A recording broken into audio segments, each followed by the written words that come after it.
All right, welcome back to episode 4 of the Sports Lab podcast with me and co-host Thomas Bailey.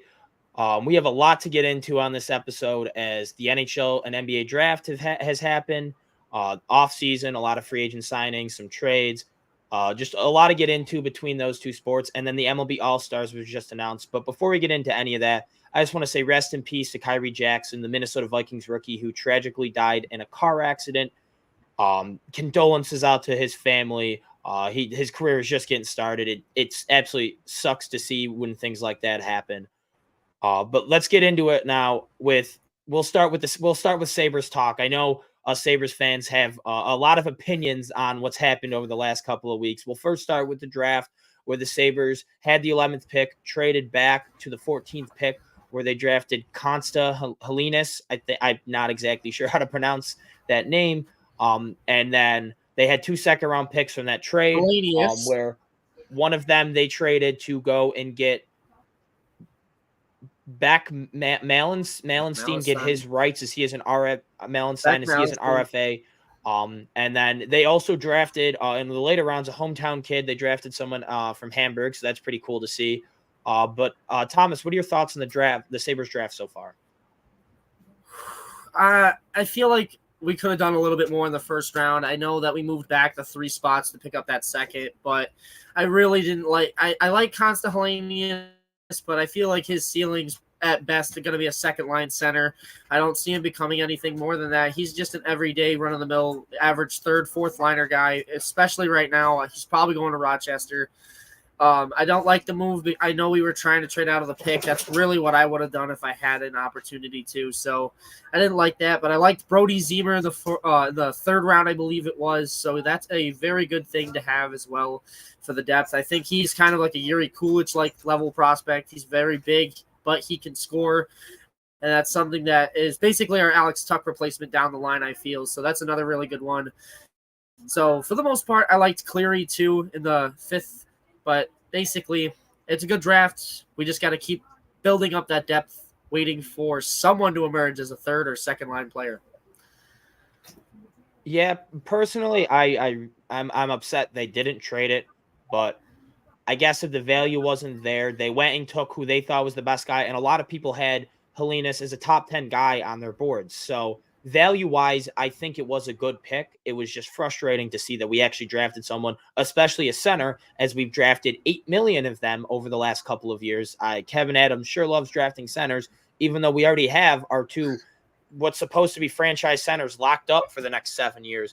So I don't really understand it at that point, but if he's just going best player available, which a lot of people say is the best way to build a team, then it makes sense. And then in the second round, a lot of people are upset that we traded a second round pick for basically a fourth line guy. But my thought is we got that out of a trade by moving down 3 spots, and we still got good value. We still probably got someone who we may have taken at 11. So we were able to take someone who there's a good chance we take at 11. And then we also pick up a fourth line guy who fits Lindy Ruff's system. That very fast skater, very good defenseman. It does. He is a starter on this team. He is going to be a fourth liner, and he is an upgrade over Kyle Okposo and Zemgus Girgensson, Tyson Yost, Eric Robinson, whoever they were throwing out in the fourth line last year. Like the fourth line for the Sabres last year was really, really bad. So I do like that he found someone to bolster that fourth line who can actually play defense. Yeah, he doesn't offer much on offense, but in the fourth line, you don't really need much offense. You just need someone who can chew up 10 to 15 minutes a night and play some defense. So value-wise, I thought he did a good job, but the fact that he didn't trade the pick to go and get a second-line guy still is extremely annoying because we still have one hole in our top 6, whether it's a second-line center and you move Cousins to wing or it's a second-line wing. I think either way, we really need a second line guy. So I can't be too happy with it because we didn't do the best. It wasn't the best possible outcome. But moving on to free agency, the Sabres going in had the second most cap space after buying out Jeff Skinner's contract, but they failed to really make a big move. Their highest paid signing is Jason Zucker from the Nashville Predators. And then we also made a trade where we traded Matthew Savoy for Ryan McLeod, or how you pronounce his name, McLeod. and a guy, McLeod. Sorry, I'm not really good with hockey names. I'm being honest. And It's all then right, man. It's all right. basically an AHL guy. I can't remember his name. A lot of fans very Tulio. upset as they have fallen in love with Tyler Matthew Savoy as a Tulio. prospect as he's torn up the juniors the last 2 years. What are your thoughts on the signings and the trade overall? I feel like this was the last straw for me in the sense of like getting that big name player, because in reality we didn't have that much to work with to begin with. I feel like maybe a prospect or two we could have traded was a Savoy, and then especially once we drafted Consta to replace Matthew Savoy, now that we know that and stuff like that. The real issue I have with the Matthew Savoy trade is the fact that he wasn't packaged together to get a big name winger like an Ehlers or even a Martin Necas. And because of those things, it just makes it really frustrating. I understand, yeah, we get a Ryan McLeod, we get a decent player for the AHL team in Tulio to replace Savoy's spot right now. And the thing is, though, is it's just an underwhelming trade. We haven't even re-signed Uka Pekka Luukkonen yet. Jason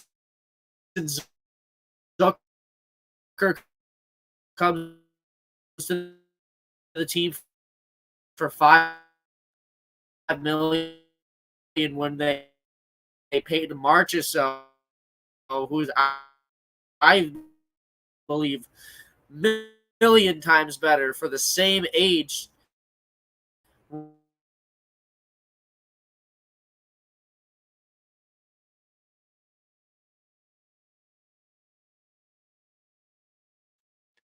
It looks like Thomas is currently having some technical difficulties. So while he figures that out, I'll give my thoughts so far on how the free agency and the trade were. I think been very underwhelming, but at the same time, I think it's similar to the draft where we didn't make the big move, but we did a lot of value signings. I think Zucker, 5 mil, little expensive, but it's only a 1 year deal, and I think he's going to be a very good third liner. We got another guy from Washington to be another fourth liner. I can't remember his name. It's like Abdul something. We got Sam Lafferty, a bunch of guys who, if you look at it on paper, it's like with all the big fish, why are we only getting these guys? But they're all upgrades over the players we were sending out on partly on the third line and on the fourth line last year. So I think they all fit Lindy Ruff's system as very fast skaters who are great defensively.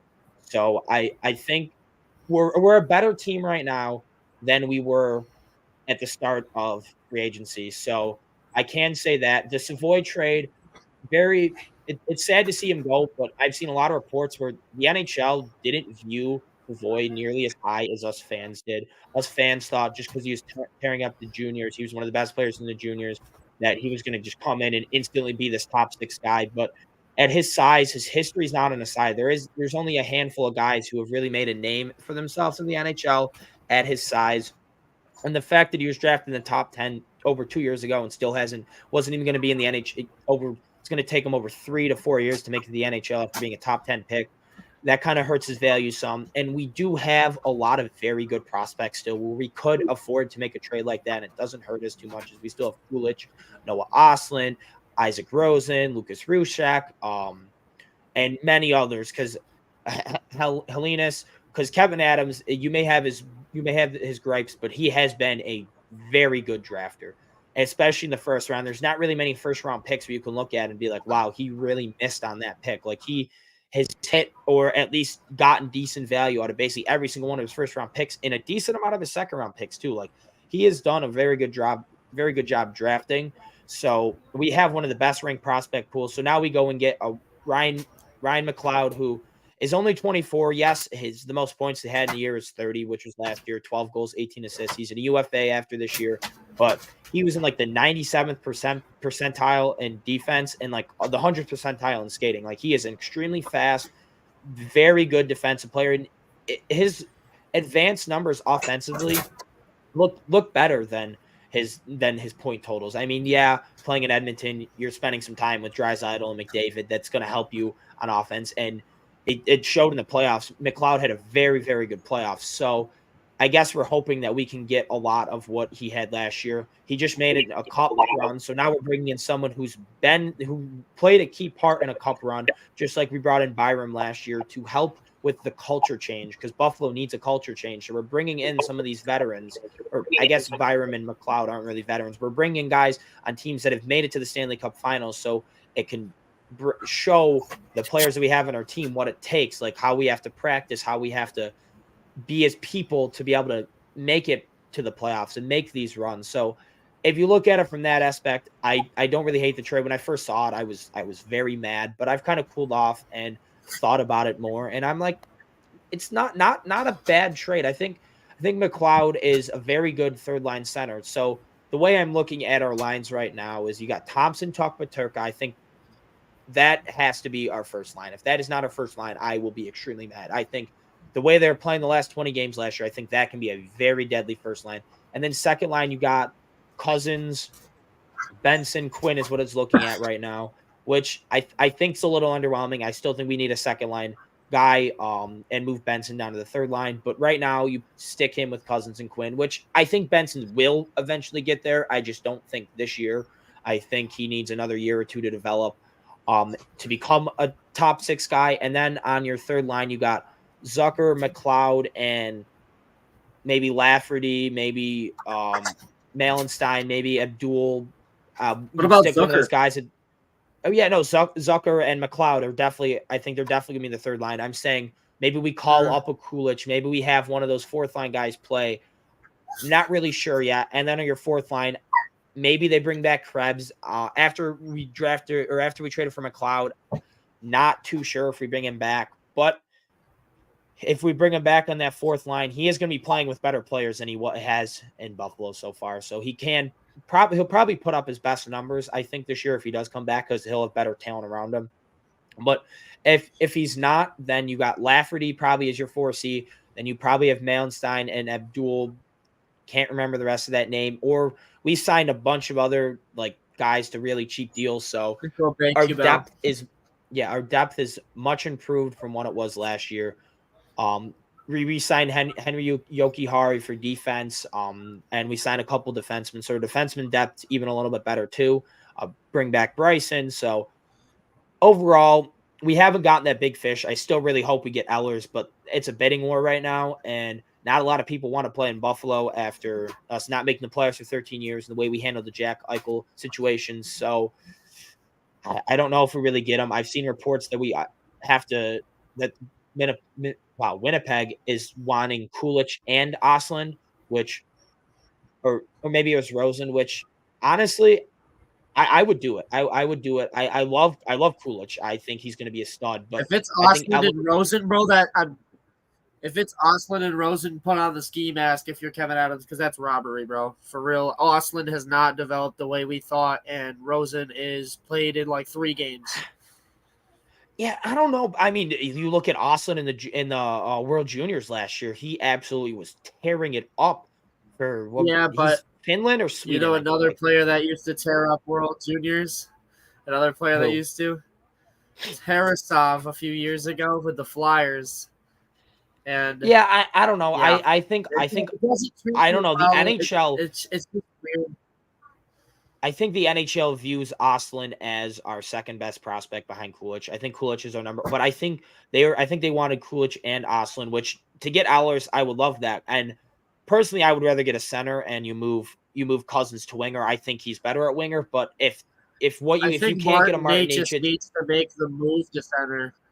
My thing is, I've heard reports that Martin Necas said he won't sign here. He won't. So if he's not going to resign, then why trade for someone if he's not going to resign? So I think if Ehlers will play here, I think you go and get Ehlers. Reports about that trade.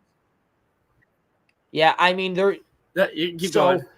We're not sure exactly yet what we're gonna do. There's still a lot of time to play, but I think we need to, because I think if our third line ends up being McLeod, Zucker, and Benson, I would absolutely love that. I think that would be I think that'd be the best third line the Sabres have had in the Kevin Adams era. I think that would be a very good third line. And then your second line being Cousins, Quinn, and Ellers. I think you bring that veteran presence, I think, can help develop Cousins and help develop Quinn. I think if we get Ellers, I think we're a playoff team. I think we're definitely bringing back UPL. I think he filed for salary arbitration, so they got to play that out. But I think UPL comes back. UPL and Devin Levi, I think, is going to be one of the best goalie tandems in the league. I really excited for that.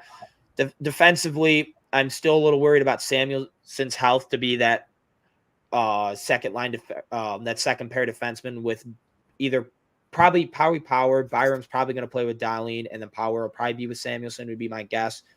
And then Yoki Hari and Bryson, Ryan Johnson, kind of that'll be the three guys rotating in as that third pair. But at the same time, maybe we go and get a right shot defenseman.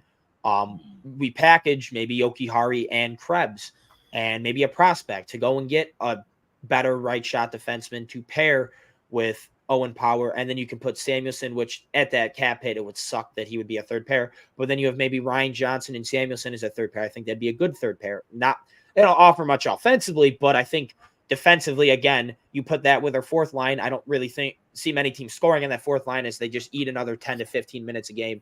So when free agency and the draft Dylan first DeMello happened, was I'm a like, really big guy. yeah, I was just like, fire Kevin. I'm like, I love Kevin Adams so far, but I was just like, fire Kevin Adams. I'm sick of this. I want him gone. But I've taken the last week to like sit back and I've kind of like looked through everything, seen a lot of like reports that have come out. I'm like, all right, I'll give him more time. I think if we don't make the playoffs, he's gone. I think we have to make the playoffs this year for him to keep his job. It's a make or break season. But for sure. I'll let the offseason play out. See, I think we make a move. Maybe I'm just being wishful thinking and being a little biased because I want it to happen so badly, but I think Kevin Adams finds a way and pulls the trigger and gets a second line guy. And I think people are going to overreact and be like, why are we giving up all these prospects? But with the way Adams is drafted, and it's just prospects. I would rather have an NHL ready guy right now than prospects because I'm sick of missing the playoffs. 13 years is way too long.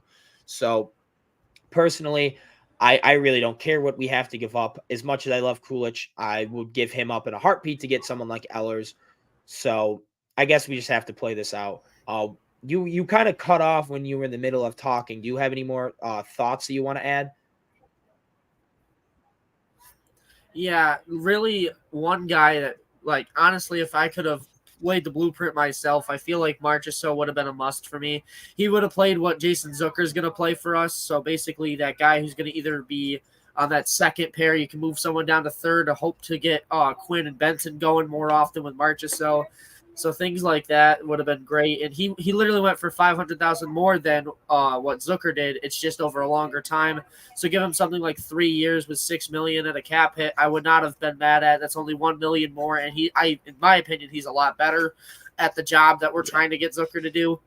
And then on top of that, for the defense, I would have got Dylan DeMello, the defenseman, right shot defenseman from the Winnipeg Jets last year. He signed for 5 years, $5 million. So I feel like if we would have gave him a 5.5, we could have got him. That would have been the Owen Power and him, and then Byram and Darlene on line one, and then throw Samuelson with all the insane depth we have. We'd be insane on the third line too. And then on top of that, you go back to the offensive side of the thing, and you get Ukko-Pekka Luukkonen first, and then you can try to make a trade for someone like an Ehlers as well, because then basically that roster's filled out. Even if you don't want to go after an Ehlers, you can keep the prospects how they are. I really like the additions to this point. I like where Kevin Adams is trying to go. He's building an identity, like for the first time in this, like in his era, we have an identity. Like we know what we're going to do. We're going to be that fast team that moves the puck all over the place. It's going to be like a foosball table. I'm telling you right now, it's going to be insane. But the thing is we're building an identity, and I like that part of the plan. And if he's actually building an identity, it reminds me of a guy named Sean McDermott who drug the other Buffalo team out of misery. So I can believe in Kevin Adams a little bit more. And he's also bald. They're both bald. And that's the sign. That's the sign. The baldness is key. Yes, you got to rub that noggin. Gotta get it going. Yes. All right. So then we'll go out to the rest of the NHL. We'll start off with the draft where Macklin Celebrini was the first overall pick to San Jose. And basically as soon as San Jose won the lottery, we knew.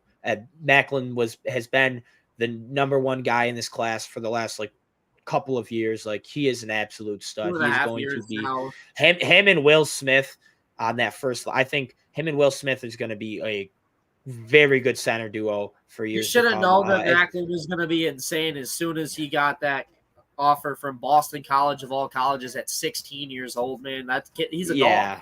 Exactly. Like I think if you're a San Jose fan, you after what they've gone through these last like 2 years I guess he's now, not I a think dog anymore. He's a shark, but you're really excited for your future there out in San Jose. And then a surprise of the draft, the Anaheim Ducks took Bennett Seneca.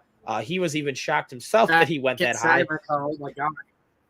Yeah, most people Yeah, thought we he was saw gonna the be clip. like around a top 10 pick, and they took him at third. And then another surprise I pick had was him Cole mocked to Yzerman. us at 14. Yeah, exactly. Cole Yzerman fell all the way to the Islanders at 21.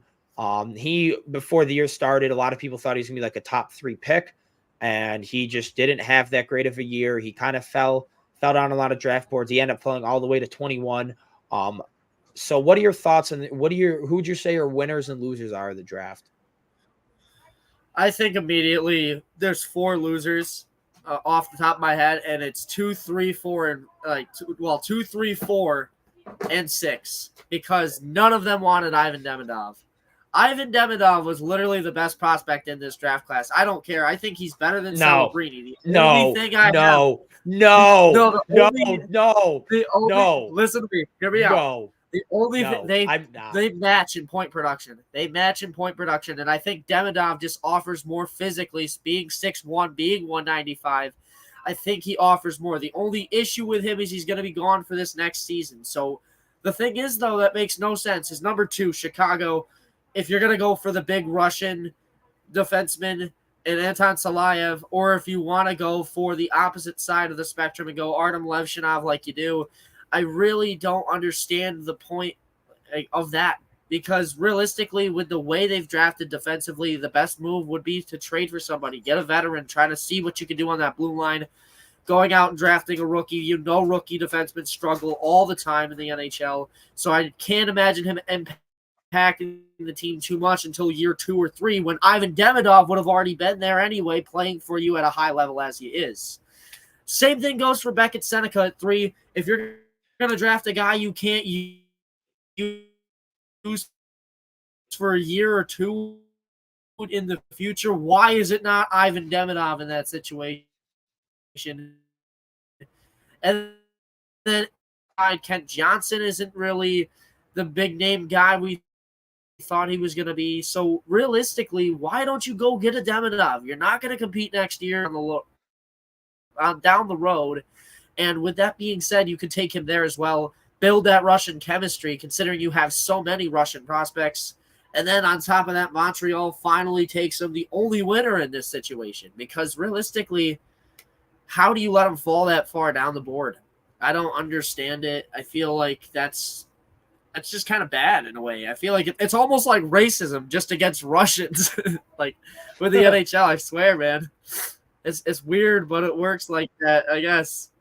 But realistically, though, I think that they're the teams that are a little bit on the losing end.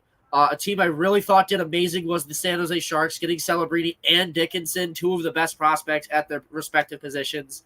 I loved that for them. Of course, the leadership that Sam Dickinson brings, being on the London Knights, knowing what it takes to go through the playoff gauntlet that is the Memorial Cup, and having that kind of knowledge that he has for the back end is absolutely critical. I feel like he could be almost like their next version of a Brent Burns kind of player, and I'm excited for their future with him. Another team that really does come to mind are the Islanders, getting goal-scoring man himself, Cole Yzerman, at 21 of all spots. It's a very good value pick for them as well. I saw people knocking him as high as 10 to the Devils and even as low to Minnesota at 14, but that like 15 range. And that was it, though. After that, I didn't think he'd be on the board at 20. especially 21 being that far down the board and getting the one thing they lack. The one thing they lack is they're just so boring. They can't score goals. And what do? You go out and draft the guy who's known for just scoring. They knew what they wanted. They got up there. They took that card up there in 3 seconds. I know they did. And with Cole Eiserman being there, that's another really good steal for them. And on top of that, I'm excited to see what these other prospects can do. Of course, there's a few that are going to be on these playoff hopeful teams, like a Nashville, like a Minnesota. So we'll see what they can make as an impact, maybe even the Capitals here. But there's a lot of good stuff going on in the draft. I liked what those few teams did, though, and it's just weird. Yeah, I still think that's crazy that you think Demidov is better than Celebrini. I think Demidov's a stud, but the Hobie Baker is a freshman. How many of them? How many of those have happened? Adam Fantilli, Jack Eichel, like these names they're studs. Or Fantilli's projected to be a stud. He's on the track right now, and they're just a couple other like Celebrini. I think is the clear best guy. Demidov's I think a stud, and I think Chicago. I understand them wanting a defenseman and getting Levshinov because their defense core is brutally bad. But at the same time, what did you win your last cup on? You won it on a Canes or Patty Kane, Jonathan Toews duo. You have your Patty Kane and Connor Bedard, who I think Bedard could be better, is looking to be even better than Patty Kane, which is crazy. But then you go and get your Jonathan Toews and an Ivan Demidov, and then you have that absolute duo that can just wreck things. And 3 to 5 years, they would be just a force to be reckoned with. But I guess they thought that their hole at defense was much bigger, so they wanted to get, and being Demidov being from Russia, I guess they decided against it. But then Anaheim at 3, that makes absolutely no sense. Chicago, I can see the reasoning. Anaheim, that's just stupid, just plain stupid to take Bennett Seneca, who was most people didn't barely even had him as a top 10 player in the draft at 3 over Ivan Demidov, who's going to be a stud, and Montreal getting him. The Atlantic in the next couple of years, in like 3 years, the Atlantic's going to be an absolute gauntlet because Boston and Tampa might be at the end of their things, but they're still going to be there. I think Florida's going to still be there, and then Buffalo. How good our future looks. Ottawa's future looks really good. Montreal's future looks even better now. I mean, the Atlantic is just going to be so good, and it absolutely sucks that we're going to be in the best of it in our Yeah, Detroit. Detroit. They've went out and they made some moves. That forward core is very, very, very scary. I mean, outside of Sider, that the D core maybe not so much, and their goalies not so much. But like, I just think the Atlantic for the next like 5 years is just going to be so good until I think Tampa and Boston, and then maybe even Florida in like 3 to 5 years finally start to go through the rebuild. But until then, it's just going to be an absolute gauntlet to get through. And then you got over in the Metropolitan, you got basically like the Devils, the Rangers, the Hurricanes, who've gotten a lot worse, and not really much out. Columbus just continues. I mean, they kind of have a future now with like Fantilli and Jiricek. They got a couple guys, but the Penguins, they got no direction. They're going to suck. Capitals are going to suck. The Islanders are in no man's land. They're going to end up sucking soon. So I think it just absolutely sucks that we're in that gauntlet while the Metro is not going to be that good in a couple of years. So that's just annoying. But then moving on to free agency, you got Nashville, who decided they just wanted to go and spend a bunch of money, getting Jonathan Marchessault, Steven Stamkos, who 4x8 for that age, I think is kind of crazy. I understand why Tampa let him walk. And then they got Brady Skegg. I don't know how to pronounce that name either. Shea. Yeah. Shea. Okay. From Shea. Carolina. You got Brandon Montour, basically going across the country. He was playing in South Beach. Now he's playing up in Seattle as the Kraken signed him. Jake Gensel to replace Stamkos with Tampa Bay. They gave him a 3rd rounder to Carolina to get his rights to get him a contract a day early. So what would you say are your winners and losers of free agency so far? I think a big winner of free agency is Chicago. They built a lot of their foundation. I feel like they're getting some of that veteran leadership to help mentor the youngsters as well. I think they're going to be a decent team. I think they're going to take a sizable jump this year, not playoffs or anything crazy, but I feel like they'll make a decent jump in that division. I feel like there's a lot that goes into a couple of these things, though. I think that spending so much money, it doesn't make sense in one side of things, but at the same time, I really don't mind their offseason. The upgrade at defense came in the draft, so they didn't focus on that too heavily. They focused on getting Tyler Bertuzzi and a couple other players on the forward core. Bringing back Teuvo Teravainen was a move I really, really liked for them on a 3-year deal. Pretty cheap to me as well. I thought he would get a little bit more. But especially in the goaltending realm thing, get a bridge guy because you don't really know who that starter is yet, and that's going to be Laurent Brossoit. And so pairing him with Peter Mrazek is not a bad tandem, in my opinion. I think they could probably split the season schedule, and it wouldn't be all that bad. I really don't mind their offseason. Another team that's a clear winner is obviously the Nashville Predators, and I only really liked 2 of these deals. The Stamkos one, while it is 4 years, it seems like a lot. I'm glad that it's only $8 million. I felt like it could have been a little bit higher if they would have went for a couple less years. I feel like it could have gone higher. It's only because when they get on those shorter term deals, they want more money because it's not as long of a term. So in his sense, I was surprised to see $8 million for 4 years. I honestly think that wasn't that great of a deal, but on the same spectrum is the Brady Shea contract. I don't know why they'd hand him $7 million when Brandon Montour went for around the same price, and you could have had him. I feel like that would have been a lot better of a get for them, and instead they let him go to another problem in the Pacific Division with the Seattle Kraken, and it's a weird move for them. I don't understand it, but the Marchessault one I loved. A 5.5 is cheap for him. I thought he was going to get around 6 at least, and probably most 7. I felt like that was where it was going to be around was the 7 figure, probably 6.7 to 6.8 range. And with that being said, they got him on an absolute steal. I don't like that it's 5 years as well. They gave him so much term. I feel like that's the one thing I would take away from those contracts. But, I mean, you're making the team insanely good right now. And with that being said, I mean, I can't hate on that. As for a loser, I really don't like Seattle's offseason too much. Brandon Montour, while I do like him and was talking highly about him before this, it's just a little bit weird for me to see him get that kind of term at that cap hit. It's just it's a weird situation for them. We'll see how they react with that. And then the one move I really, really despised was the Chandler what did they do with Chandler Stevenson, the forward Chandler Stevenson. Oh man, $6.8 million for, I think, what was it, 5-6 years? I think it was 6. I think it was a 6 by 6.8. 6 years. That's gonna be that's up there with the Skinner and Okposo contracts for the How old is he now? He's 29 or 30. I mean, I at the time the Okposo contract made sense. He was coming off some good years in the Islanders. Same with this one. It makes some decent sense, but it doesn't make full sense to me.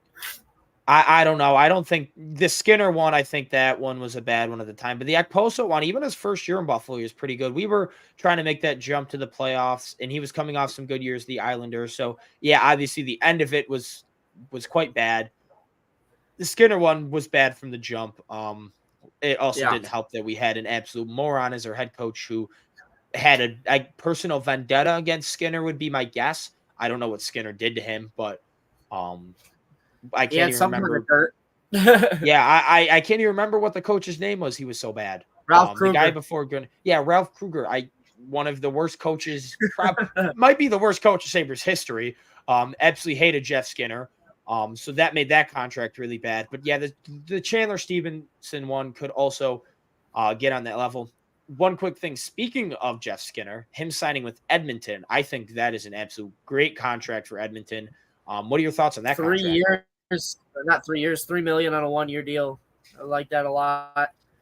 Yeah, they had a very good offseason. I like the addition of Victor Arvidsson too. Look out for him because Victor Arvidsson, if he can stay healthy, last year he played in 15 games and had 17 points. He was on pace for over a point per game last season. That's impressive. It's just he has to stay healthy, and if he can in Edmonton, I'm telling you, that's an amazing third line they're going to have. That's why they got rid of McLeod for a prospect. They need more prospects, so that's why they get I think a prospect for a McLeod. Arvidsson, I've seen a lot where he's going to be on the second line. They moved Nugent Hopkins all the way down to the third line. Ooh, I don't like that move. I feel like Arvidsson should play the third. Maybe Arvidsson actually at the same time. Maybe Arvidsson should play the two. I mean, that might be a little bit I've better. seen what I just most recently seen. It was Skinner on the first line with Hyman and McDavid. I think Skinner easily hits 40 goals if he's playing with McDavid. I mean, with how good Skinner, even Skinner was still really good on offense last year. It's just his lack of defense and his lack of physicality. You couldn't really stick him on the first line anymore. I think he gets 30 to 35 easily. I think if he's with McDavid, he hits 40. I really think if he's playing with McDavid and he's on that power play, Zach Hyman just had over 50 with McDavid, and Jeff Skinner still is very, very skilled offensively. I think he, especially as a goal scorer, I think playing with McDavid, I think he easily hits 40. And then I think it was Draisaitl, Arvidsson, and I can't remember who the other one was on the second line. And then that would leave, I think, Connor Brown, Nugent Hopkins, and Henrique on the third line. I forgot who else they had with Draisaitl when I think it was just like an Instagram post of what? Henrique.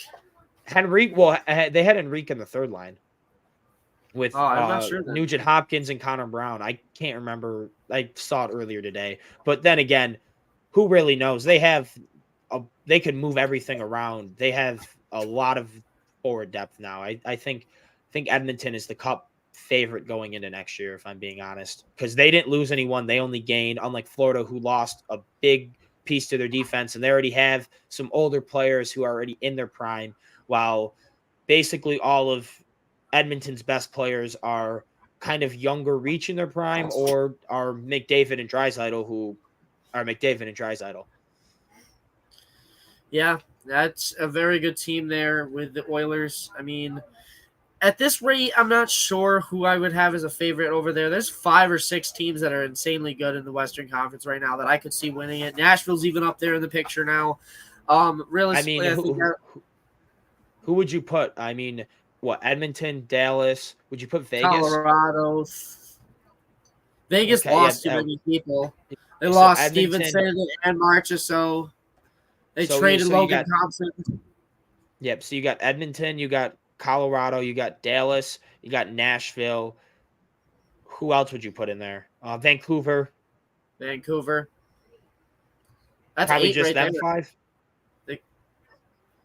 I would just Oilers, Avalanche, Canucks, Stars, Predators, Kings, Jets. No. The Kings and the Jets are not contenders. They're first round exits at best. The Sacramento Kings and the New York Jets are obviously contenders. The LA Kings and the Winnipeg Jets are. I mean, the Sacramento Kings and the New York Jets, I wouldn't say are contenders either. But in hockey, the Kings and the Jets, no, they're first round exits at best. I think Winnipeg just needs to blow it up, and I think the Kings should do the same. But I don't think either of them, and I think they both have the same result next year, where they get taken out in the first round. They're on like a tier below all of those Seattle other teams. now? Seattle up there? No. Throw Seattle in. Seattle, how many points did Seattle have last year? 80, 85. And then they added Montour, Stevenson. That's not bringing them, just adding them to. And I mean, you hope Beniers grows, but he had a down year last year. You hope some of the young guys take a step, but what does that bring them to? A 90, 95 point team? Was Zane correct, was it? I don't remember, but I mean, Seattle, they're basically now a wild card fringe team. Yeah. I think the wild cards are going to be difficult, but the actual divisions I think are pretty much on lock right now. Yeah, I think you have a clear 5 best teams in the West. Especially the Central, dude. The Central is basically between Colorado or Dallas. 2 and then Colorado or Dallas. Or Dallas, 3 Nashville. Yep. And then I think the Pacific, it's easily Vancouver and Edmonton away ahead of everyone else. I think there's easily going to. I think Vegas. I think there's at least a 10-point LA gap. battle for 3, maybe. I think Edmonton could end up with 110, 115 points next year. I think Vancouver probably 105, 110 in that range. Calgary is the bottom. I think Vegas probably hits 95. I wouldn't be Either surprised. them, maybe Philly, Yeah, I mean, Columbus. it's probably between Philly. I wouldn't say Columbus. I think they're in the right direction of Chicago did it. too much with their money. The Sharks are obviously going to be bad again. I think it's Utah, between probably the Sharks, the Flames, and the Flyers for who gets the first pick. But then again, yeah, the Flyers, I mean, they have some pieces, and then Mitchkov coming over. I think Mitchkov was yes, easily the second best player in that draft last year with an absolute steal. I think he can. I mean, he was putting up Ovechkin level numbers, and he was beating Ovechkin's like point totals, like in the draft eligible year. Like he was an absolute stud over there. So I think Mitchkov comes in. I think he easily is a top 6 player, 60, 70 points next year. I really think Mitchkov next year's Calder race, I think, is going to be crazy. I mean, with Celebrini, Mitchkov, Will Smith, Joseph Wall, um, and I'm blanking on some of the other guys, but there's going to be a lot of guys in the race next year. It's going to be a real interesting one for sure. yes, sir. Yeah, it's going to be a Well, weird one. I think they're good though. They're all yeah, good. no, I think there's a lot of studs coming in that are going to be rookies this year. But let's move on to the NBA. Last time we were on, we were live reacting to the NBA draft, so I guess there's not too much we need to say about that. Bronny James ended up going to the Lakers at 55. What a shocker! What? Everyone's hating Yeah, on that, no. but I personally I don't hate it. I think I'll take his name aside. I still think he has a potential role in the NBA. And even if not, if you're just trying to make his follower LeBron James, my opinion, the GOAT, happy, it's the 55th pick. Even if it doesn't pan out, so do 99% of all the 55th pick. Like it's basically like if Tom Brady's son was a wide receiver and someone drafted him at the end of the 7th round because they wanted Tom Brady to like it was like if Tom Brady had a son that was a wide receiver and the Bucks drafted him at the end of the 7th round last year. Like, oh wow, if he and people hated on that. Oh wow, if he doesn't work out, so do most 7th rounders don't work out. But if it's making Tom Brady happy, who is like Tom Brady, like you do that just to make him happy, even if it's not really fair to other draft prospects. They can okay, one guy out of the 60 like that takes away, okay, he can still make it undrafted to another team and then carve out a role there if the spot he took was from someone who actually deserved it. Like I think it's just people hating to hate and then hating on a summer league performance like Victor Wembanyama's first summer league performance, he had 5 points and shot like 1 for 7 from the field. Brandon Miller's first summer league performance last year was bad, and they were the two best true rookies in the league last year. Like I just think people are trying to hate. Yeah, Bronny's not going to be his dad. No one's expecting that. But he could easily develop into a good backup point guard. So why not take a shot on it? Literally, you basically filled out the depth there, getting Dalton Necht in the first round too, who I really like that at Tennessee. So getting both of them, I like that move. I feel like Bronny in that backup role will be just fine. If you do try to play him at starter, it's a little bit more scarce, but we'll see how it ends up panning out there with the Lakers. It is a good fit nonetheless. They needed guards badly, so in that capacity, I don't think it's really that big of a deal. But for the most part, I really like the Lakers draft. I mean, keep LeBron happy, get your point guard that you're going to need for the future, and they did both of those things. Yeah, for sure. I guess we'll go to free agency. Some of the big signings that have happened. Paul George to the 76ers, Klay Thompson to the Mavs. Last night, DeMar DeRozan went to the Kings in a sign and trade that sent Harrison Barnes to the Spurs. And then some picks got moved around. Chris Paul to the Spurs. Who would you say are your winners and losers of free agency so far? Ooh, I really like the addition of Paul George for the 76ers. I think that's going to be a really big move for them. I like DeRozan as well, going back to a former teammate of his in his first year with Chicago, Larry Markkinen. So to get him back on your team and stuff, that's a cool little. Oh, no, that's not Larry Mark. No, never mind. That is not Larry Markkinen. You talking about Sabonis? I'm talking Sabonis. Yes, Sabonis will Yeah. be a very good player alongside him. That's a very good power forward and center combo there. I really like the Aaron Fox I have for years. losing Harrison Barnes sucks. You probably end up putting him at the small forward most likely instead of power forward. Now that I think about it, losing Barnes, but I like the offseason for the Sacramento Kings. They did pretty good. I really like the Thunder, too, bringing in Caruso for Giddey. What a steal. I cannot believe what the Bulls are doing right now. What an awful trade. That's another thing. And not to mention, you get to keep 95% of the picks. You don't really lose any of the picks. So you're just going to keep building the future up anyway. So I think that they're the next dynasty. Hard to really disagree with too much Keyword of what next. those top teams are doing. Yeah. Yeah, keyword next. The current dynasty is the Boston Celtics. Yeah. You guys honestly, that's another team that I think is a winner. I mean, being able to keep the core around, being able to keep everybody, that's an impressive feat nonetheless. Now you guys got to figure out who's going to own the franchise next. You should throw in Michael Jordan into that conversation. Jeff Bezos apparently sold like $7 billion worth of Amazon. So a lot of people are speculating that he wants to buy them because they're estimating that's how much the Celtics are going to be bought for, is $7 million. So that's interesting. But no, I don't want Michael Jordan owning the team. I just saw what happened to Charlotte. They were an absolute disaster class of them owning. So no, he's Michael Jordan. Just enjoy your golfing and your $1 billion and stay away from the Celtics. Yeah. I really like the offseason, though, for the NBA. It's a different one. Honestly, this is my first main offseason tuning into the NBA full time.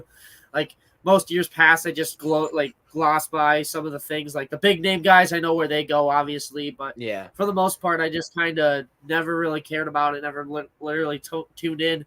And now that I'm doing it, it's so much like the NHL offseason for me because – it's very similar times with everything. Like the season just ended. The drafts are really close together. The whole process is right there in one big swoop, right there with the NHL. So hand in hand, I watch both. A lot's going on this season, though. I think that one question I want to ask you for the show is what team do you think improved the most in free agency in each conference?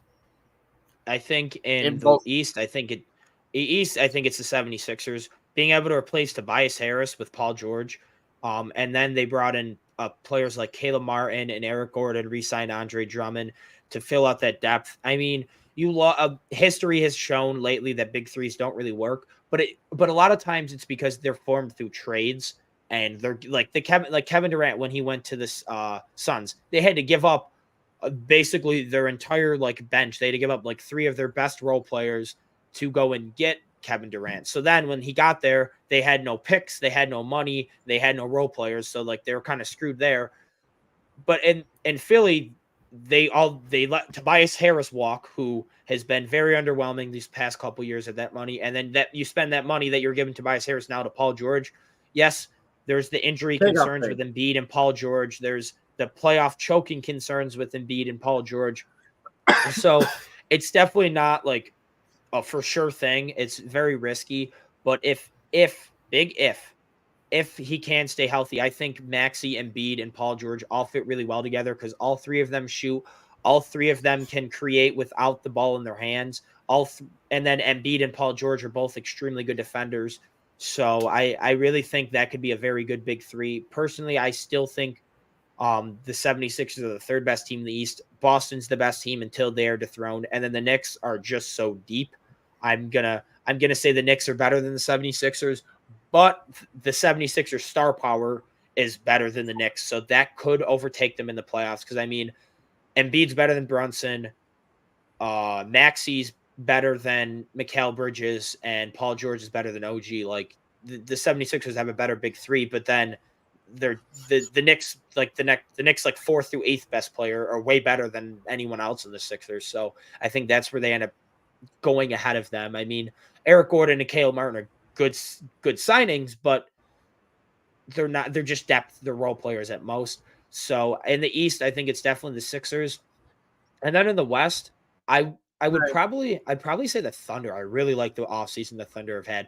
They haven't given up any of their picks, and they got one of the best centers on the market, and then one of the best role players in the NBA, Alex Caruso. I mean, with his defensive energy, the fact that he doesn't need the ball in his hands to impact the game, I think is extremely valuable. And them only giving up Josh Giddey, who was basically had no playing time at the end of this time in the Thunder, and they're keeping all these picks. And Isaiah Hartenstein, Dude I had think, is a one foot out the great. door as it is. Yeah, exactly. Isaiah Hartenstein's a great backup center to Chet Holmgren. So, I Yeah. mean, you have your big three. You have Chet, Jalen Williams, and Shea. But now their biggest problem last year is they didn't really have any role players, and it made sense that at the trade deadline they didn't go like all in because it's like still a very young team. Let's play it out. And then this year they were able to go and they still have all their picks. So now at this year's deadline they can go absolutely berserk and then them still have a lot of picks available. So I really like what they did. The Kings, the thing about the Kings with the DeRozan at his at his value, his contract, I think is really good. But I don't know if I really like the fit because that big three, none of them can defend. None of them are great 3-point shooters. All three of them are kind of more ball dominant players. So there's going to be some fit issues, but at 25 a mil for a player like DeMar DeRozan and them only having to give up Harrison Barnes and a pick swap in 2031, it makes a lot of sense. And then I loved it. I love that the Spurs got involved. I like the direction the Spurs have gone. They drafted a guard for Wemby, and then they go out and they get some veterans. They get Harrison Barnes who The can shoot the Dillingham ball. trade is still That I don't like, but they've picked up some. They have a couple of. They have picked up some draft capital. They have a couple of like pick swaps in 2030 and one in 2031 or whatever. They have some pick swaps then, and I like how they went pick swaps instead of protected picks because in 2030 the Spurs should be absolutely insane with how good Wemby's going to be by then, where they're going to be drafting really high. So these pick swaps, they're probably going to be getting the other team's pick. So it makes a lot of sense. And then when they're really good, they have these extra picks to go out and make moves. And Chris Paul, I think, is going to be a great mentor for Castle, and I think he's going to help Wemby's development. And Harrison Barnes, as I was saying, a 40% 3-point shooter who's still very good defensively. So they were able to get a young guy, and they were able to get some veteran pieces to help that team develop. As I've already said, I think the Spurs can make the play-in next year. I think Wemby takes a huge step. I think the roster around him is drastically improved from last year. I mean, at best, I think they're a playoff team. Maybe they could make it to like the 8th seed or something and then lose in the first round of the playoffs. Like they're not contenders by any means, but I think they take a big step this year. I mean, the end of last year, they were playing better because Wemby was just an absolute beast. So I guess those would probably be my three winners would be the Spurs, the Thunder, and the 76ers. Yeah, those are definitely my three winners of the draft so far. Who would you say are your losers? Ooh, a team that I did not like getting rid of somebody is Paul George, of course, on the Clippers. I feel like now with just Kawhi, that team is not exactly the most inspiring with it being just him. There's a couple other things you're going to have to figure out with that stuff. So that's a team that definitely lost at free agency. And another team is the Chicago Bulls. I understand you weren't going to keep DeRozan for too much longer, but losing him for Barnes is not a good thing. Caruso as well, giving him up for Josh Giddey, who was seemingly already gone without at least getting one of their plethora of picks is definitely a loss considering they have like none, I believe, for like the next few years. And so like realistically, they didn't do exactly what I thought they could. And another team that really just kind of doesn't inspire me too much is a team like the Mavericks. I mean, you get Klay Thompson, I understand, but I feel like there's a lot more stuff they could have been doing this offseason. Like, look at the Oilers in the NHL losing in the finals. They went out and they made sure they're better for next season. They kept everybody. They got more additions. The Mavericks are just not really doing too much right now. They're not inspiring me all that much, and it's a tough one. It's a tough pill to swallow because you don't really understand what's going to happen. But for the most part, those are my three worst teams. I didn't really mind too many teams off seasons though. I feel like a big problem was the Dillingham trade. That one I really was not high on, and we know that from the last episode. But it was a mixed bag. I feel like there's a lot of teams that are on the rise, a couple teams that are going to be really bad, or like the Hawks, I'm not inspired by the Hawks much, I don't think that's going to be changing soon.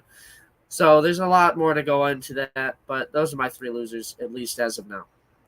Okay. So before we move into MLB real quick, I just want to give a quick shout out to Kemba Walker, who announced his retirement recently. He was an absolute stud for the Hornets. He was a stud in college for UConn. He's got one of the most iconic college shots of recent memory with that crossover step back game winner he had, I think, against maybe like Syracuse or Cincinnati or whatever. Just one of the most iconic shots of recent memory. And then him knee injury sadly derailed his career. He was an absolute stud. When he moved over to Boston before the knee injury was a beast that first year. So pre-COVID. So it really did suck to see his career derail that fast. But I hope he enjoys retirement. But before we tune off, I just want to go over the MLB All-Star teams were announced. The starters for the AL. You got Jordan Alvarez, Adley Rutschman, Vladdy, Jose Altuve, Jose Ramirez, Gunnar Henderson, Aaron Judge, Juan Soto, Stephen Kwan. I don't see much issues with that. I think they got the right guys No, there.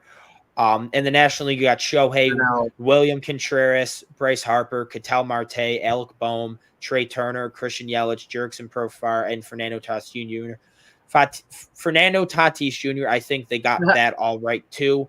I guess really the only thing is some Red Sox fans were calling for Duran to make it Yeah. over Stephen Kwan, but I disagree. Stephen Kwan's batting like 370 right now. Yeah, he was injured, but I think he's played enough where he's qualified to be leading major league in batting average now. Like 370 is absolutely insane. And then we'll go to the pitcher. Today, the pitchers were just announced. The American League pitchers, and then the reserves.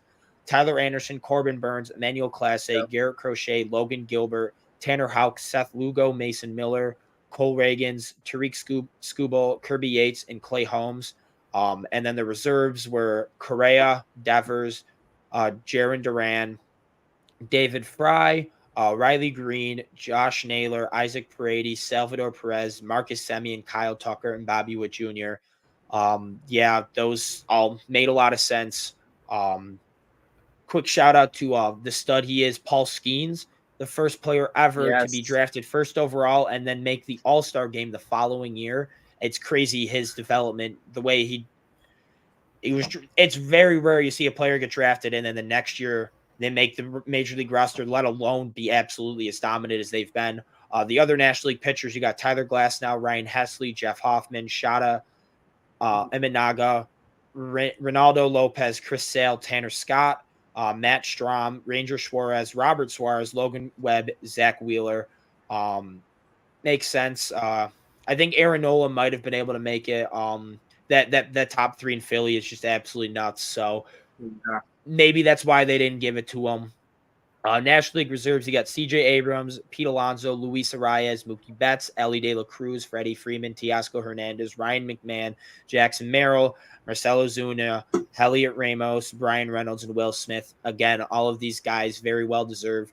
The one player, as a Yankees fan, I would have loved to see is Luis Gil make it, but the way he's been these past couple of starts, understandable why he didn't, but maybe it lit a fuse under him because tonight he pitched an absolute gem.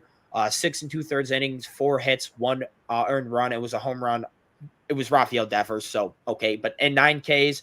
So maybe he's back. Sadly, the Yankees are losing 3-0 because their offense decided to absolutely disappear because the Yankees are pathetic now. Besides Ben Rice, that kid absolutely rakes. 3 home run game yesterday for him. He was like the 12th ranked prospect. The Yankees just called him up because Rizzo got injured. I think bye Anthony Rizzo. I think Ben Rice is here to stay. Even though he was only the Yankees' 12th ranked prospect, these last 2 years he's absolutely lit up the minor leagues. He went from being not ranked, no one's heard of him these last 2 years. He's really risen. I was looking at his stats today. He's got a 168 WRC plus so far in the Yankees this year. That is absolutely insane. I think that's similar to like what Juan Soto has right now. Like, Yeah, he right has around. been absolutely mashing. And then obviously Aaron Judge and Juan Soto have been absolute studs, but the rest of that offense, man, it's been very frustrating to watch. Alex Verdugo, he's inconsistent, whatever. He plays good defense. I'm not too upset with what he's had. Hopefully Anthony Volpe gets out of his slump.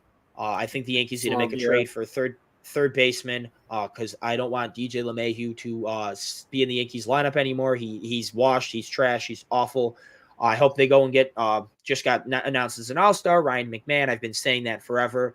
Please get DJ LeMahieu off this team. Obviously, you're not cutting him, but just don't let him play anymore. He sucks because, one, he's batting under 200, and two, all he does is hit ground balls. He is a double play artist. He loves the double play. And then Gleyber Torres, he's been bad this year. And, I mean, the catcher position hasn't got too much offense out of there. Trevino, all right. Austin Wells is very young, but this Yankees team has been extremely underwhelming with the way it started. We were really hoping tonight, maybe after scoring 14 runs yesterday, that they were turning things around, but nope. 4-hit shutout so far. They have 2 outs. Maybe they can get something out of it. They have Soto up right now, so maybe we can get a rally going with Soto, Judge, Verdugo, but it is not looking very good right now. Anything you want to add on the All-Stars or your Mets real quick? I like where the Mets are headed. I mean, they're all right. Right now we're 44-44 after a 3-2 win today. We've had a decent little stretch, nothing too bad. Honestly, I still can't believe that we're only 10 games back in the Yankees. The Yankees are so much better than us. It's not even funny, but it's just Not anymore. hilarious to me.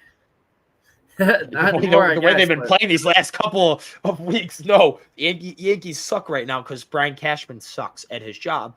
He's just writing a 2009 World Series, and Steinbrenner is too much of a pussy to fire him. Pardon my language. It's the truth. Yeah.